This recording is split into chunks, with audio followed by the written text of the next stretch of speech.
Imagine waking up to find yourself laughing. It is a rare, deep joy that pours out of a dream and follows you into the morning.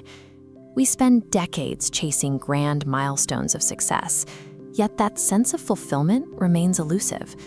This happens because our internal state is the direct byproduct of tiny, almost invisible daily choices about our health, our habits, and how we treat the people closest to us. When we fail to recognize the weight of these quiet moments, we end up pursuing a version of success that leaves us hollow, regardless of how much we achieve. Our education system provides a clear window into these misplaced priorities. We have built an environment that elevates test scores above the development of a student's character. Parents often claim to value a child's attitude more than their grades, yet the very first question a child hears when they walk through the door is often, "What did you score on the exam?" This pressure creates a desperate fear of loss. When a student scores a 98 and spends the afternoon crying over the 2 points they missed, they are being trained to view their life as a series of metrics to be defended, rather than a journey to be enjoyed. In this environment, a peer's success becomes a personal threat. This breeds a quiet, bitter jealousy, forming a personality built on the need to crush others to feel secure. We see the results in graduates who hold advanced degrees but remain socially paralyzed.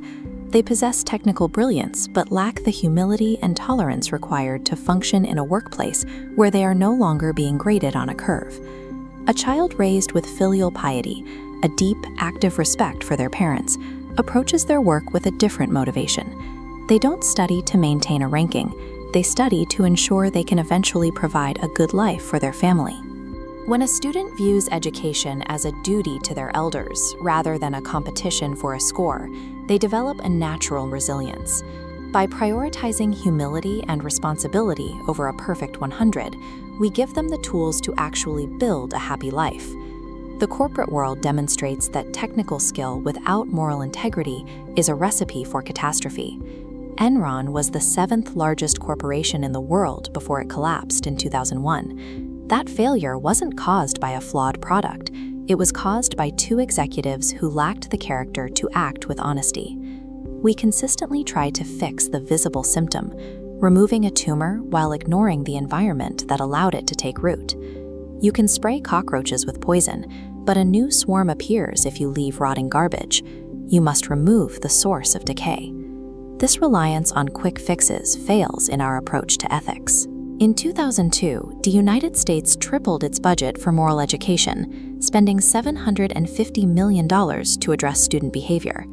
Despite the increased budget, 71% of students surveyed admitted to lying, 68% to hitting others, and 35% to shoplifting. Most tellingly, 96% of those same students believed they possessed high moral standards. Children learn by watching the adults around them, not by reading textbooks. When our own actions are hypocritical, no amount of legislation or spending can fix the moral root of the problem. In Shenzhen, a teacher studying ancient wisdom realized that her own life was lacking the very filial piety she was reading about. She decided to move past the theory and take action. On Mother's Day, she set up 3 chairs for her parents and grandmother.